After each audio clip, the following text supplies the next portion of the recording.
Hello, and welcome to Khyber Shards, a 5th edition actual play show set in the Eberron campaign world. I am Philip. I'm Colin.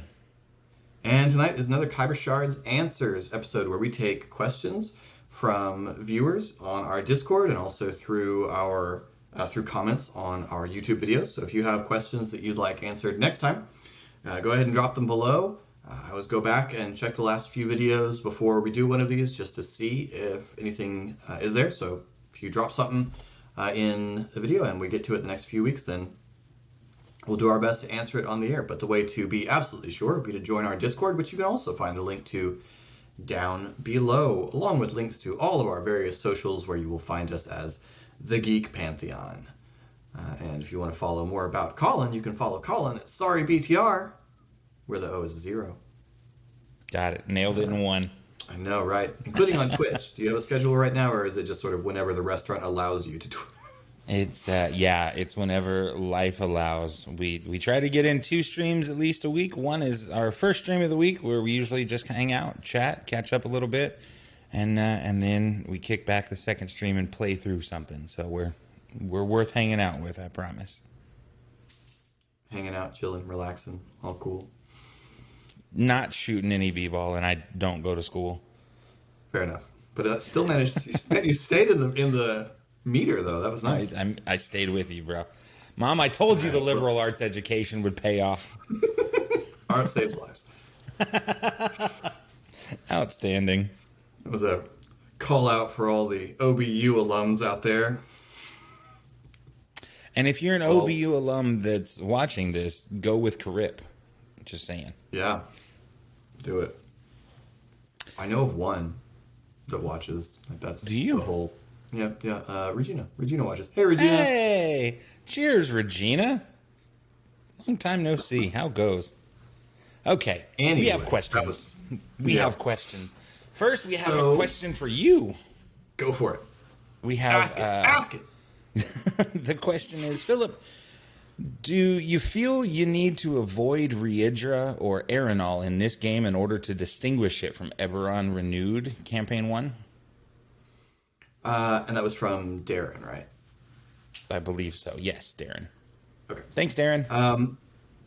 So, not exactly. I would say that of the two, I would probably be a little more averse to making Riedra a big part, just because it was such a big part of Campaign 1. Arenal, we had a little arc where we went to Arenal and we met the Undying Court and stuff like that, but I wouldn't say it was a focal point of the campaign. There was a really cool encounter around Arenal, but I wouldn't say that was a real bookmark in the campaign. So Riedra I would not have a problem with. Arenal I would be a little more careful of.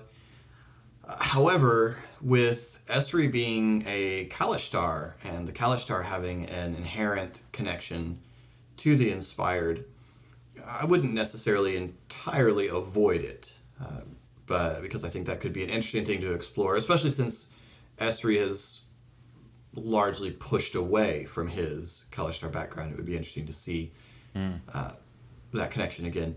So it's certainly not something I'm gonna make a center point of the campaign, but I'm not necessarily going to wholly avoid it. We've met an Irani elf in the very first combat encounter with the guy with the skull tattoos. So we've seen that Arenal's there. We haven't really touched on the fact that Riedra also has an embassy in Stormreach. So there is a Riedran presence in the city, as there is in most places, and we haven't really touched on that. But no, I don't feel like I have to. I would, for obvious reasons, I would be careful about it with Riedra, making it too much of a part of it, because I do want this to be distinct. But I think that one of the nice things about this kind of fiction, especially, is we already see that my interpretation of Stormreach, my interpretation of the Dragon-marked houses are going to be different from Eric's. We've already seen that.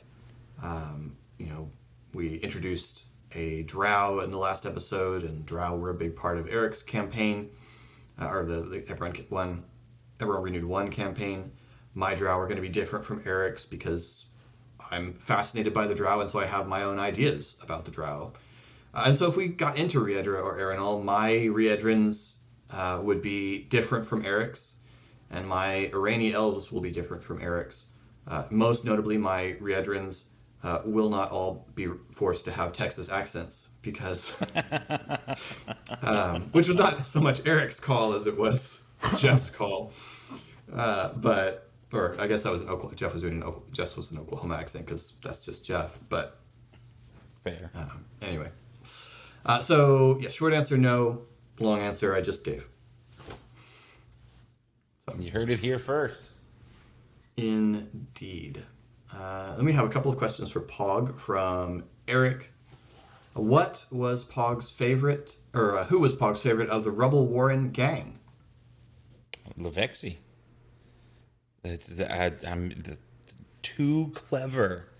The taking and the destroying of the instrument. I mean, this is a very hard question for me to answer with a difference between Pog and Colin, because I had so much damn fun just watching Levexi torture Ari and by proxy Eric. Like I had so much fun just all watching you go crazy with the destruction of art. It was a beautiful thing. I thought that was a lot of fun. Yeah. Follow up: will Pog join the Rebel Warren gang?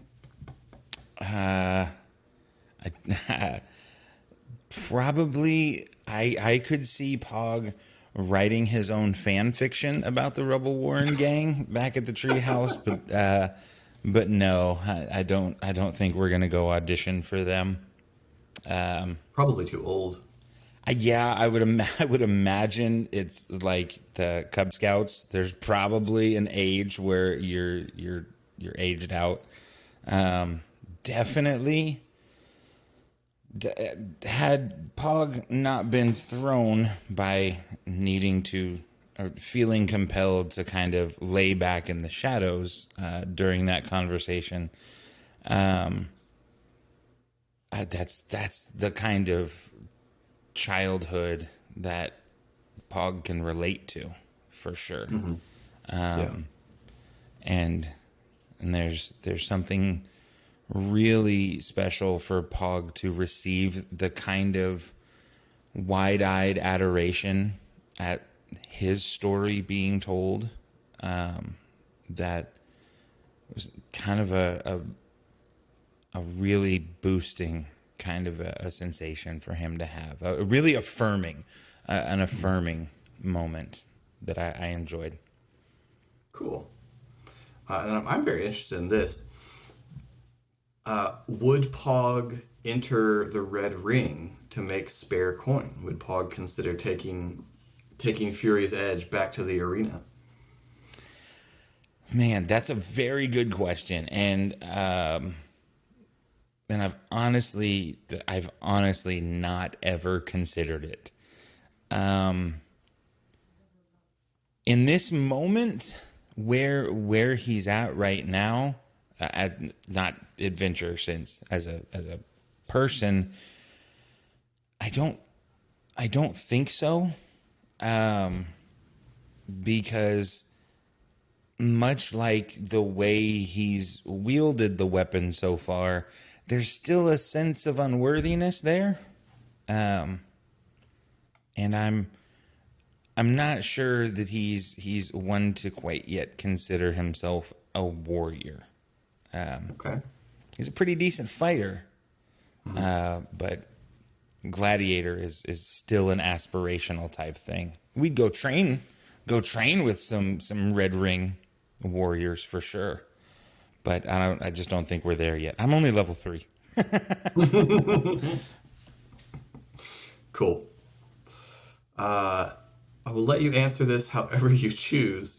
Jerry asks, can all the players sing the choir scale do re mi fa sol la ti do?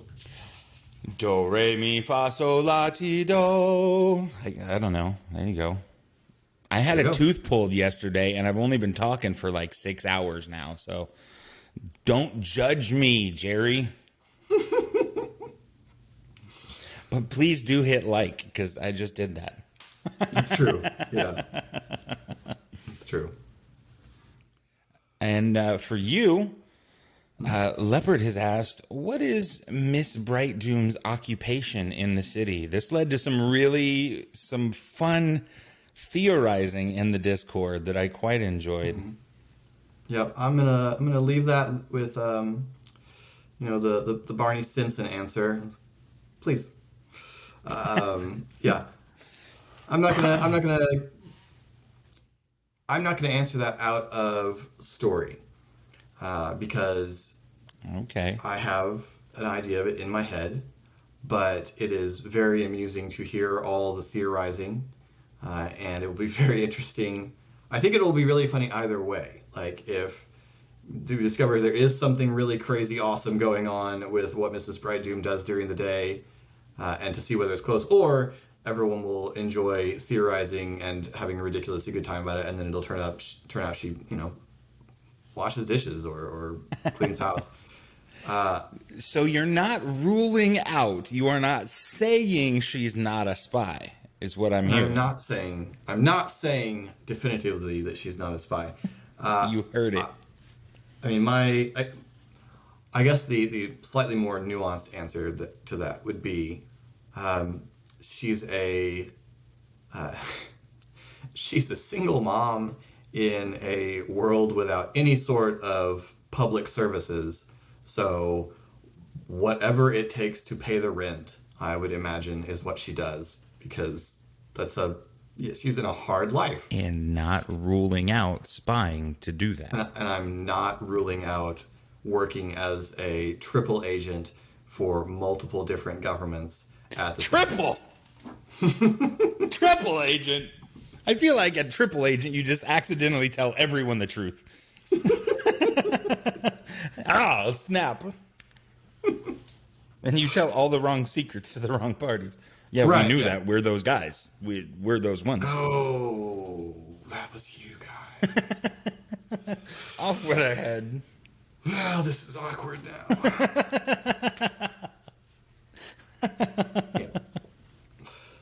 Yeah. Richard asks, and I don't know, maybe this is something you could answer or not. What is Pog planning to do with all those masks? I can answer. I can Okay. answer. The reason for the first offer on the mask and there wasn't any really intense or intelligent negotiation when he downplayed and was like, yeah, okay, whatever, it's fine. I just thought I'd ask. Was that we're out in public and these kids have a way to hide your face worth a shot to have a mask. Like, we're living lives where we have to hide aspects of our physical bodies, and these children have a way to hide your face. Like, I already gave away the tooth I wanted to give away. I've got a tooth for me. I've got a bunch of cool monster teeth to kids that want to pretend that they're witchers. Yeah, I mean, can I have your thing that might be useful? Because, shade got drawn on a poster. We could probably not always have our faces out. And that's why when it was originally shot down, okay, walk away from that's fine. It was like I realized in retrospect that it played smarter than Pog, but there was no reverse psychology. It was just, well, worth a shot. Okay, I'm right. I mean, no, it's fine. I tried. It's fine. No, it's fine. It's totally okay. And moving on, and that it's fine. I just thought you'd want to. That was all. Is hey, those are masks. And there's not even an attachment to which one's cooler. I was gonna say, which one would Pog wear? Dragon. Dragon, yeah. Yeah. That makes sense. That Yeah. tracks. Dragon. He's fire breathing. Like that's so Yeah. perfect.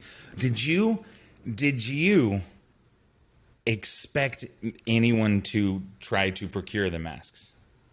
No, I didn't expect that. I had that image in my head when I was so the Rebel Warren gang was like the second thing I designed for this campaign.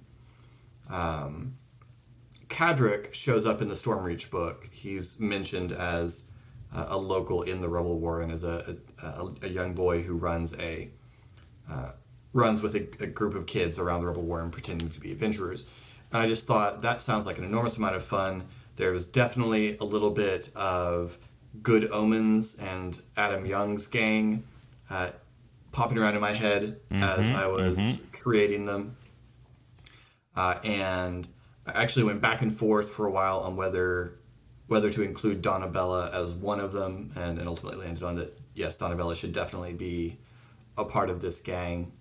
And I know exactly what Donabella's mask looks like and everything. Like I've worked all these things out, and so figuring out who else was in the gang was a really fun project. Like coming up with the kids to be in the gang, and I knew very quickly I had Cadric and I had Donabella, and both of them are humans, so I knew very quickly that I wanted to include some of the other common but fantasy races of this world, and having one of the kids just needed to be kind of big, like bigger, and the kind of kid where he ought to be athletic, but he's at that stage of life where he's not yet athletic. He's just large. Like it's just there's too much of him to manage at the moment. He can't move at all yet. Yeah, and so having him as a half orc just fit the classic fantasy trope. And then it being Zendrick, I wanted to include a drow because I really, really like Zendrick's incarnation of the drow in Eberron. And I just decided that needed to be a really awesome young lady. Like that just needed to be a really like the person in the group that was hard needed to be a girl, because I knew a lot of young women like that when I was 12 and 13, and all of the girls were like a stage of life ahead of all the boys when you're that age. And so having a girl who was maybe had been a genuine adventurer at some point in her young life just fit. And I loved it. A drow, therefore an elf, the age is a little murky on that one, but yeah. And it really was after the game that I realized I had put her in a predator mask by the description that I used.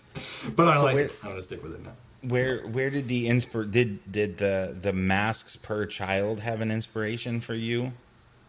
I knew that I wanted Ilya's to be sort of chitin based, to have a somewhat insect-like aspect to it, because the major group of drow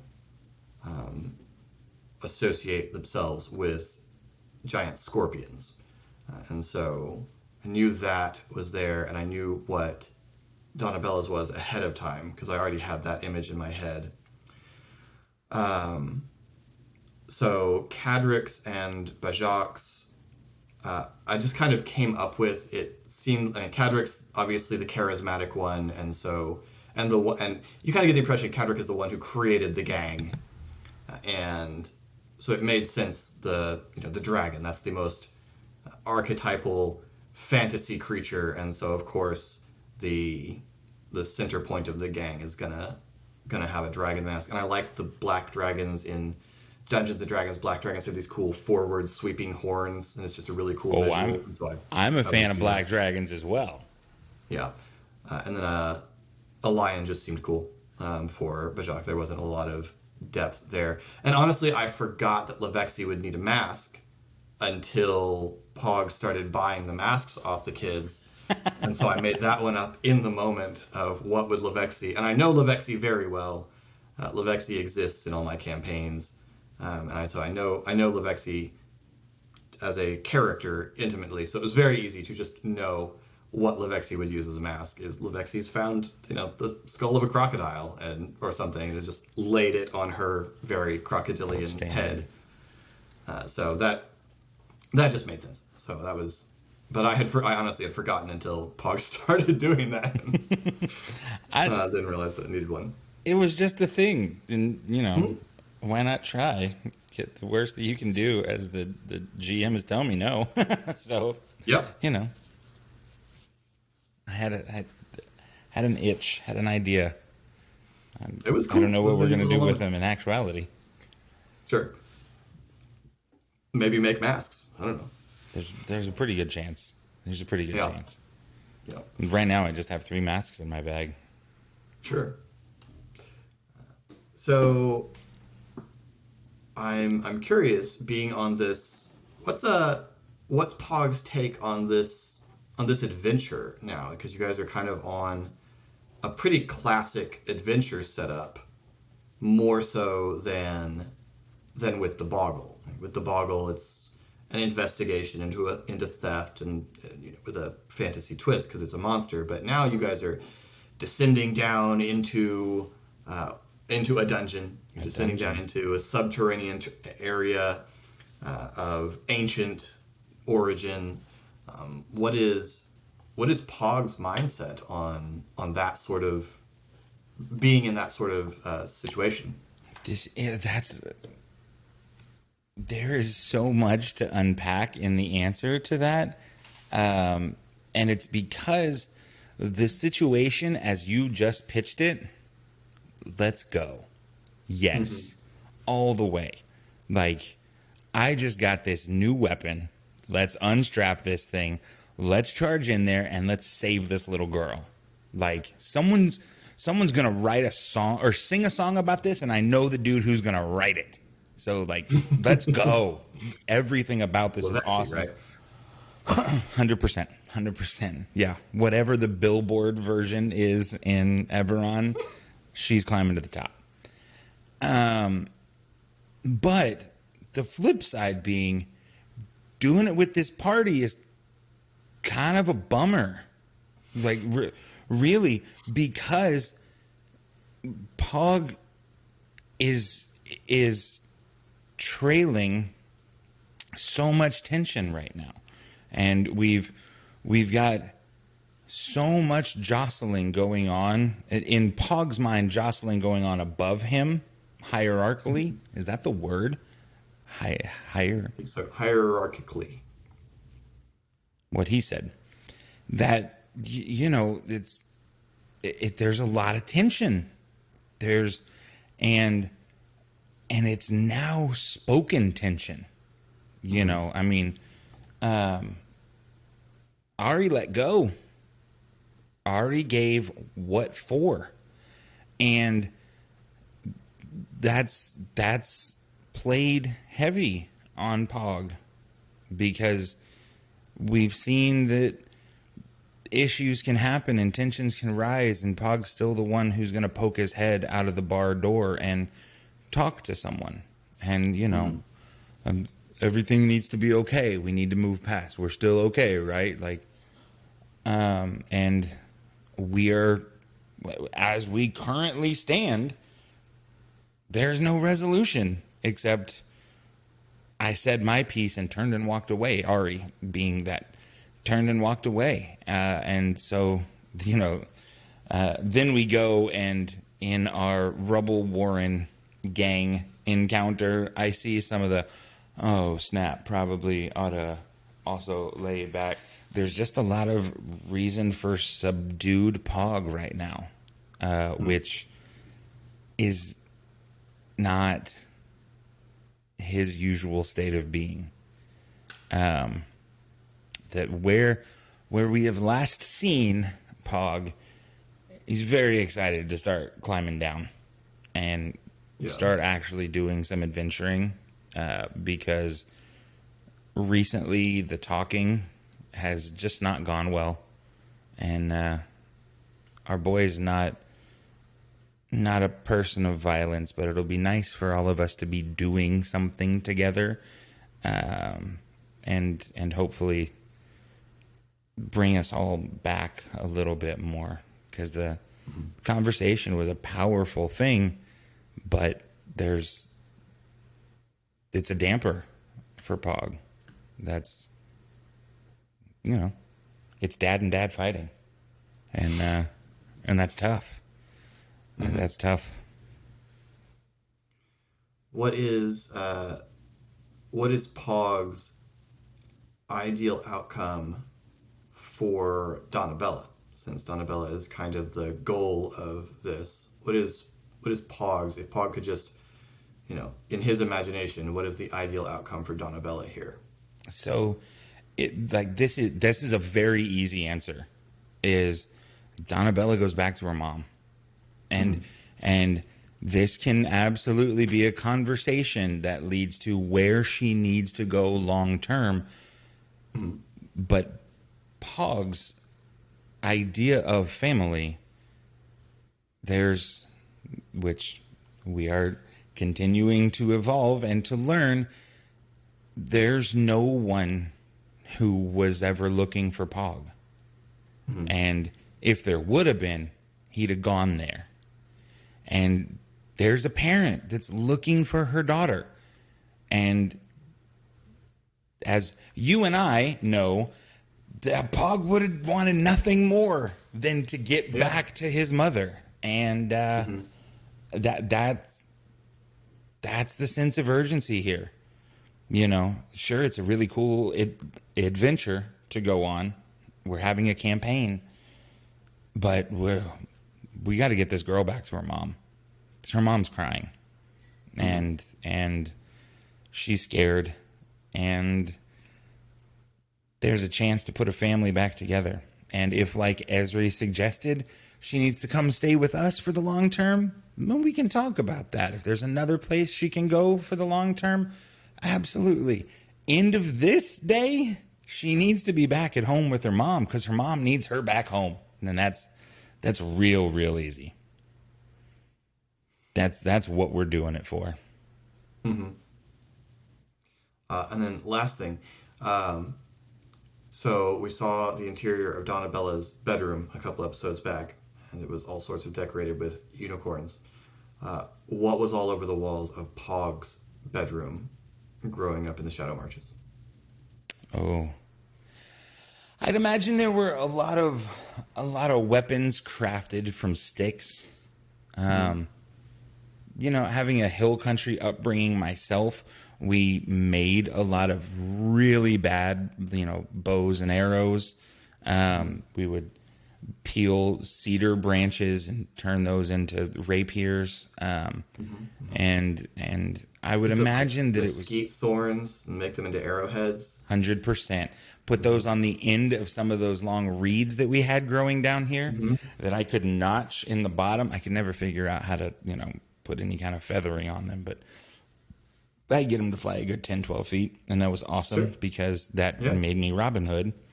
Of course. Because I had just seen Prince of Thieves, which I feel like it's been too long since all of us saw Prince of Thieves. Yeah. Realistically. That might require a rewatch. It's time. It's time. And you watching, it's been too long since you saw Robin Hood, Prince of Thieves. Watch it. Because it was my jam. So I would imagine Pug had a lot of those of varying sizes and sketches, very bad sketches, but his versions of the conclusions of the great stories he had been told, or the legends that he had been told, because it's been a lot of hero worship of heroes he never actually saw. So yeah, that's what I would say decorated his room. It's probably a handful of bugs that got pinned to the wall just because they looked neat. Yeah, Yeah, and they're like, the size of your hand because it's the shadow Yeah, markings. it's like Australia. Yeah, Yeah. where all the spiders could drive your car. Yeah. You That don't tracks. feel bad about killing those because they want to eat you whole. Yeah, 100%. That's what I would say Pog's hut looked like inside. Awesome. Well, cool. Well, that's all of our questions. That's us. And we hope you have enjoyed this little dive into Pog's view on the last couple episodes of Khyber Shards. We're really excited because we get to record the next set of episodes tomorrow night. I'm so ready. I'm so ready. Let's go, dude. By the time you watch this, we'll have already recorded them. I'm so excited. It's going to be so fun. Now I'll know what happens when we start climbing down. I don't know that we've told them that we're actually cutting it that close on content this time. We've usually had a little bit more of a buffer, but this time the schedule just fell out. It's going to be Friday to Monday. Yeah, so, wild. Mm-hmm. I'm so ready to play some D&D. Me too. Hope you enjoyed this. If you have any questions for us for Khyber Shard Answers next week, please feel free to drop them in the chat below, in the comment below. Tell us what was on the walls of your childhood bedroom, and what fantasy creature you would create a mask of if you were to join the Rebel Warring gang. 100%. Yeah. In the meantime, you can find us, as mentioned, on all socials at the Geek Pantheon. Sorry is on socials and Twitch as SorryBTR, where the O is a 0. Thank you so much for watching. This has been Khyber Shards. I'm Philip. I'm Colin. Thanks for rolling with us.